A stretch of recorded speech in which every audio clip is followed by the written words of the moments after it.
Hello friends, नमस्कार। आप देख रहे हैं शर्मा स्टडी पॉइंट और मेरा नाम है विकास कुमार शर्मा।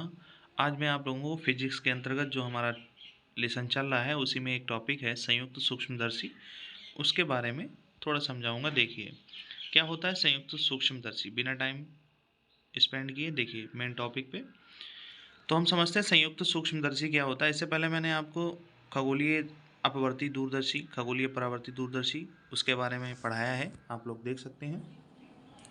तो संयुक्त सूक्ष्मदर्शी क्या होती है? Compound microscope.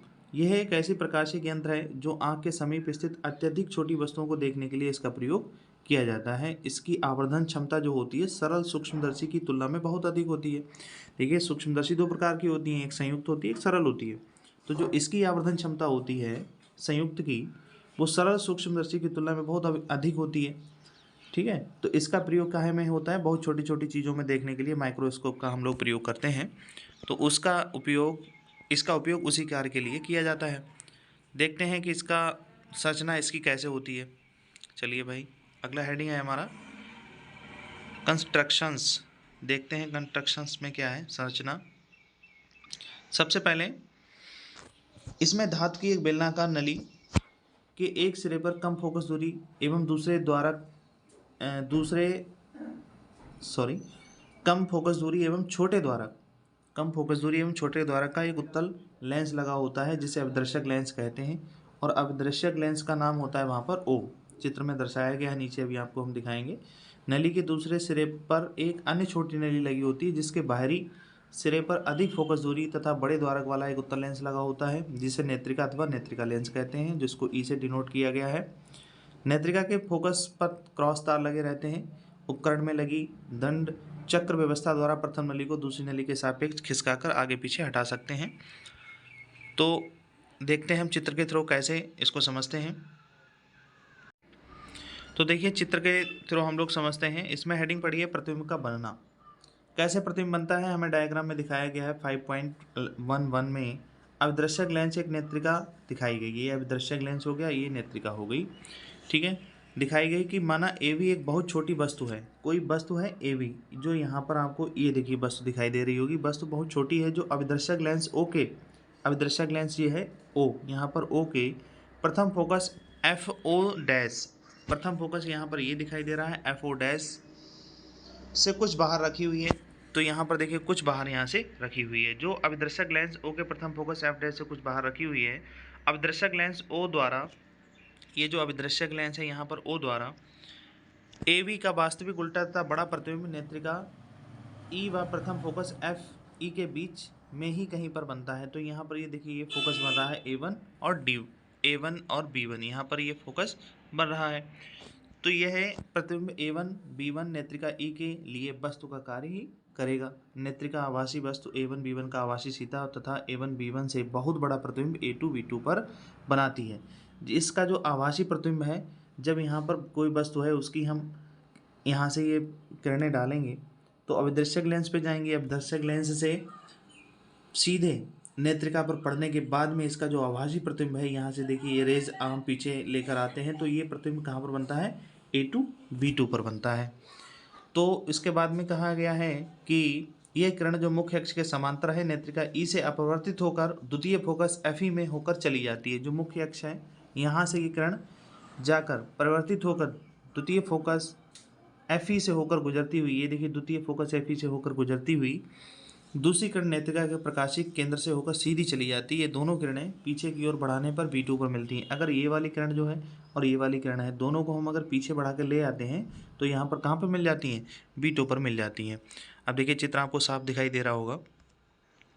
उसके बाद में कहा है इसका प्रतिबिंब A2 B2 प्रायः स्पष्ट दृष्टि की न्यूनतम दूरी पर बनाता है। जो प्रतिबिंब A2 B2 बनता है ये वाला, वो इसके स्पष्ट दूरी न्यूनतम दूरी पर बनता है, दृष्टि की जो है न्यूनतम दूरी पर बनता है।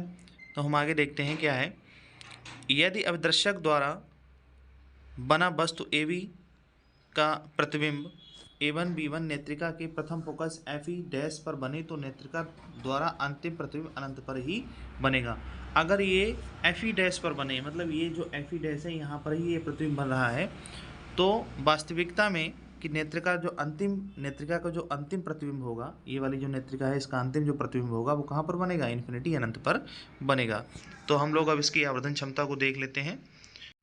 तो आवर्धन क्षमता के बारे में हम देखते हैं कि माना अंतिम प्रतिबिंब जो है वो हमारा कहाँ पर बनेगा, A2 और B2।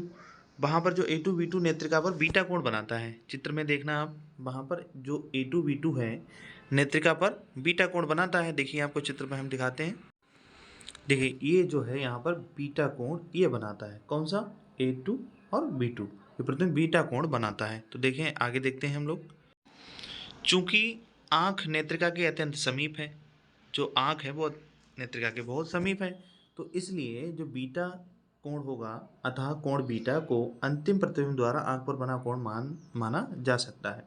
तो इस कंडीशन में क्या होगा, बीटा बराबर टेन बीटा का फॉर्मूला लगाएंगे तो A1 B1 upon E A1 ये हो जाएगा। यहाँ से चित्र में आप देख सकते हैं उसके थ्रू। अब देखिए यहाँ से हमने क्या कहा कि माना वस्तु AB को वस्तु से स्पष्ट दृष्टि की न्यूनतम दूरी पर रखकर देखे जाने पर वस्तु द्वारा आंख पर जो बना कोण है वो कौन सा है, अल्फा है। जब बना कोण अल्फा है तो इसी प्रकार से हम अल्फा की वैल्यू फाइंड कर लेते हैं, अल्फा बराबर टेन अल्फा और ये हो जाएगा AB अपॉन D। ये हमने चित्र जो हमारा ऊपर बना हुआ था उसको क्रॉप करके लिखा है यहाँ पे कि अल्फा बराबर टेन अल्फा, यानी कि AB लंब बटे आधार होता है और यहाँ पर जो दूरी है यहाँ से यहाँ तक की दे रखी वो D है। तो ये अल्फा बराबर वैल्यू यहाँ से फाइंड कर ली हमने। अब हम आवर्धन क्षमता का फार्मूला लगा के अल्फा और बीटा की दोनों की वैल्यू पुट कर देंगे। तो बीटा की वैल्यू जो हमने अभी निकाली थी, अभी A1 B1 upon E A1 है और अल्फा की जो वैल्यू निकाली AB अपॉन D है। तो यहाँ से हम जब इसको सॉल्व करेंगे तो m बराबर A1 B1 और A1 B1 अपॉन AB, ये तो यहाँ से ये आ जाएगा, ये जो नीचे वाला है ये ऊपर टर्म चला जाएगा, D अपॉन E A1। माना वस्तु AB प्रतिबिंब A1 B1 की अविदृश्यक से दूरियां क्रमशः, जो अविदृश्यक है वहाँ से दूरियां U0 और V0 हैं, तब हम चिन्ह सहित इसको लेते हैं। इनकी दूरियां दे रखी तो इसको मानते हैं कि A1 और B1 की वैल्यू कितनी है। यहाँ से इनकी वैल्यू हमने यहाँ पर पुट कर दी। अब हम देखते हैं कि यदि प्रतिबिंब A1 B1 की नेत्रिका से दूरी UE, तो E A1 बराबर, अगर नेत्रिका से दूरी कितनी दे रखी, UE दे रखी हो, तो हम यहाँ पर क्या लिख लेंगे, E A1 उसका मान हो जाएगा माइनस का UE, चित्र में जो दे रखा है। सभी वैल्यू को उठाकर हम समीकरण चिन्ह सहित वैल्यू इसमें पुट कर देंगे। जब वैल्यू पुट करेंगे तो माइनस V0 अपॉन माइनस का U0 और यहाँ पे हो जाएगा माइनस का D अपॉन माइनस का UE। ये वैल्यू कहाँ पे पुट की हमने, इस वाले फार्मूले में वैल्यू इसको हमने पुट कर दिया। देखिए ये फार्मूला है, इसमें वैल्यू को पुट कर दिया। ठीक है, आगे देखते हैं। तो हम यहाँ पर जब वैल्यू पुट करेंगे तो हमारा आंसर आएगा जो आवर्धन क्षमता का है, m बराबर V0 अपॉन U0, या हम O बोलेंगे, इसको O भी बोल सकते हैं। अब यहाँ से देखते हैं, ये वाला माइनस माइनस ये तो प्लस हो ही जाएगा, ये वाला माइनस यहाँ पे लगा दिया, D अपॉन U0, ये इसका फार्मूला आ गया आवर्धन क्षमता का। यही संयुक्त सूक्ष्मदर्शी की आवर्धन क्षमता का व्यापक सूत्र है। इसमें भी दो कंडीशंस होती हैं। पहली कंडीशन क्या है कि जब अंतिम प्रतिबिंब कहाँ पर बने, अनंत पर बने।